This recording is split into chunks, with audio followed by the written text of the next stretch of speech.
and Randy here today because these people who are the champions of truth, of democracy, of bringing to the attention of things which are going out there that we're all concerned about, these so-called liberals, who are not really liberals in my view, it is a clique that is basically fascist, and of course I'm going to have to say the boogeyman that nobody wants to talk about, Nazi, who then, with their money, co-opt the so-called left. They maintain the labels that they're still left, but they're not left. Their agenda is to squash the truth seekers. Anybody seeking to support the truth, they are conspiracy theories. And the more truth you talk about, the more you get marginalized. Now we have a situation today that, I was expecting today to run into Antifa, a huge protest, all sorts of anger and frustration. This is what the so-called progress put out there to demonize these wonderful speakers who came here today to support the truth because they don't want the truth coming out. Anything which is truthful, that's conspiracy theory, because that is exactly what the Nazis did when Hitler was rising to power. What he did was that anybody who was the scientist, just like we have the doctors being demonized to talk the truth, they are being put in a situation where, they're not learned scientists, they're not learned doctors, they are conspiracy theories. They don't know what they're talking about. So I'm here to add in credibility that we've had, of course, these speakers will say, that they're, we're not racist and all this stuff. And I'm here to reinforce that message that I went to the Freedom Convoy, and this again, this is not about the Freedom Convoy, this is 2 years ago, but since the people are sort of, putting that out there about the Freedom Convoy, there's swastikas out there, I saw Canadian flags, I saw patriotism, I saw social justice. I'm saying today that people who support whatever the Freedom Convoy is, whatever that is, I'm not saying I'm aligned to it, but I'm saying that those people are good people. They were trying to help the people who are homeless, those are good people. Of course, you're gonna have some bad apples here and there. These people are there to listen to each other in the spirit of love, and I'm here to reinforce the message that no, these people aren't racist. These people aren't extremists. They are truth seekers, and I wanted to reinforce that message because, again, there was some press, this so-called press report who were trying to demonize this presentation today.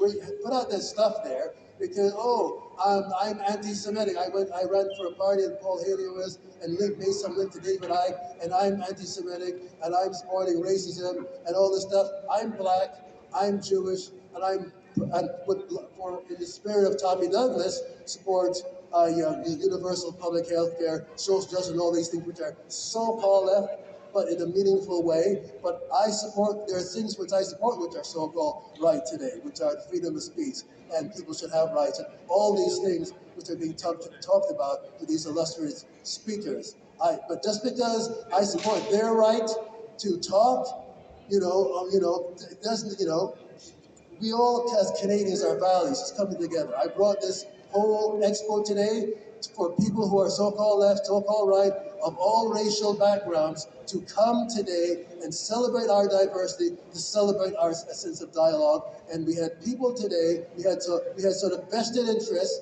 in the media, so-called left-wing media, which are not left-wing, they are crypto-fascists, who don't want dialogue, who don't want people to come together. They don't want the truth coming out there, so these people get demonized as, and anybody of you who would speak the truth, you're conspiracy theorists.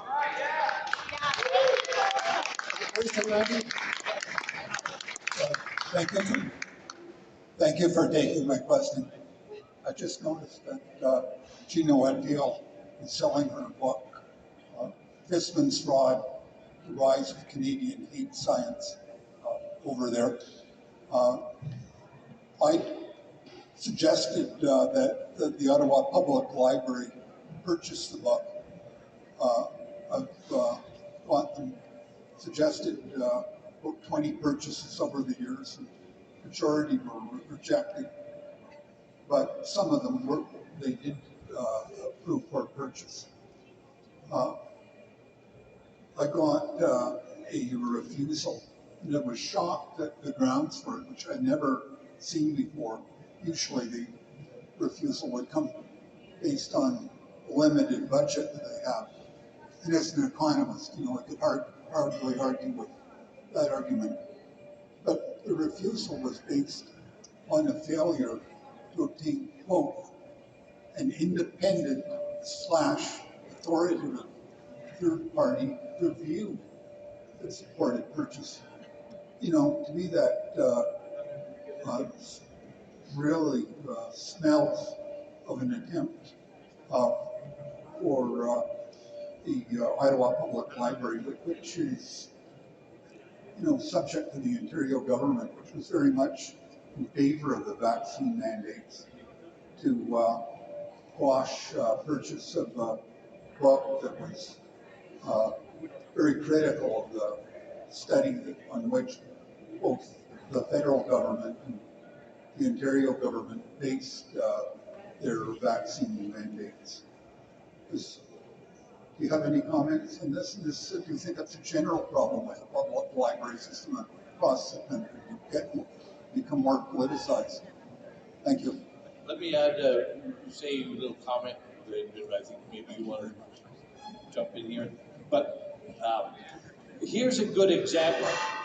The Ottawa Public Library has rejected and will not allow Dr. Gina Watil's book in the library. Right?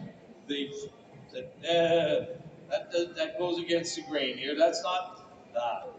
But every institution, whether it's the library, whether it's the hospital board, whether it's the Legion, everything in our society has a local board, right? So, and it's made for local people to be on those local boards to give guidance and direction, okay? So there's nothing preventing people here in this audience from being on the Ottawa Public Library Board. And maybe they could use some thoughtful guidance and say, no, we want that book in there. And well, and at the same time, we don't necessarily need the Drake Green storytelling time as well. But this is the role of the individual in a democracy, is to be engaged in all these things that you're passionate and interested about, and that you want to see better for your children, for our grandchildren, for whoever. That we all have brains. Let's put them in there and give them a piece of our mind while we're doing it. Thank you very much. I think we're pretty much wrapping up, aren't we? Yeah. Yeah. I just wanted to say thank you. Just on the library note, I wrote a couple of years ago a book about the Freedom Convoy, which I was very grateful did tremendously well in sales, but had no mainstream media attention. Indigo banned it from the store shelves, and when asked why, they said, well, we know the Indigo consumer, and it's not those types of people. And one of the cautionary tales of that was that it didn't really matter, that all of these forces couldn't really get in the way of Canadians that wanted to understand that story. And I think that's the lesson that I have taken on the free speech fight as well, is that there are a lot more normal people out there than you think there are, and you're a lot less alone than you think you are. And never forget it.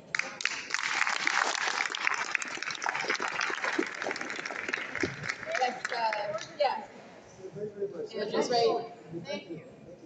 Andrew's right about that. Maybe the last thing I'll say is we've talked a lot about division today, and the gentleman who you raised the point about university and what you were doing there in class was having discussion and debate.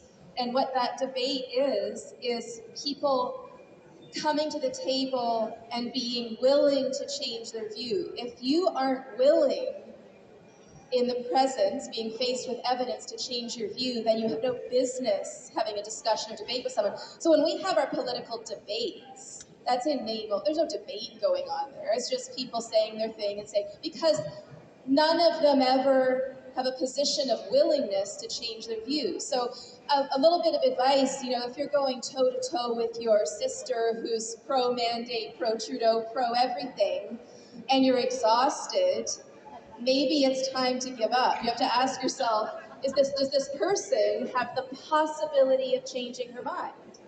And ask yourself the same question. I mean, does it make any sense to go on having a conversation if you're not willing, in the face of compelling evidence, to change your viewpoint? And that's the hardest thing in the world to do, because you have to admit that maybe you were wrong. Now I have to do some work to learn about this new point of view. But that's what makes society stimulating.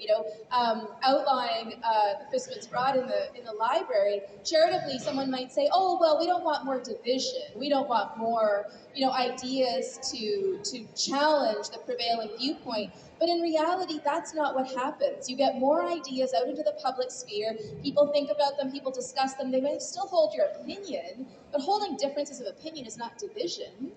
I'm sure if Randy and Andrew and I sat down and talked long enough, we'd find some things we disagree about, but we'd say, I think we can still go for lunch after and have a nice conversation, right? You can hold differences of opinion without there being division. And that's what we need to think about, I think, moving forward.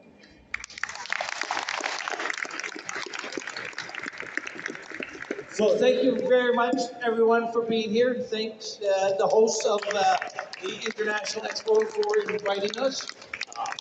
It's been a lovely, lovely morning with Julie and Andrew and with everyone. I'll say there's still lots of battles out there. I'm back in court again this week. Was in there twice last week. If you want to help me out, follow me on nomorlockdowns.ca. I'm on Substack. I've found a few other places where there's less censorship than some of the other ones, because some of the other ones still don't like what I have to say. Anyway, thank you very much for being here. And yes, if we wanted to take the time and effort, we could find something that we would find disagreeable with every one of us. Because we are not perfect. None of us are. But it is so much more worthwhile and so much more rewarding to find the goodness in people than to find the disagreeable imperfections. Thank you very much. Have a lovely day, and we'll chat again soon.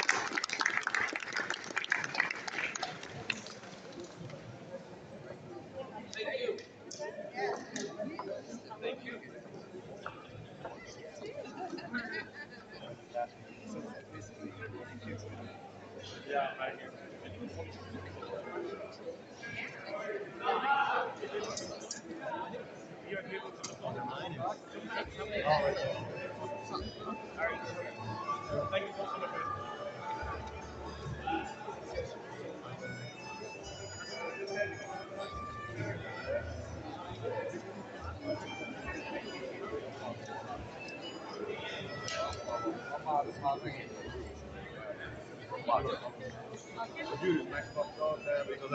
None of you came, guys. Why none of you came to take a picture? Why you haven't come and take a picture, guys? That was a great topic. Yeah.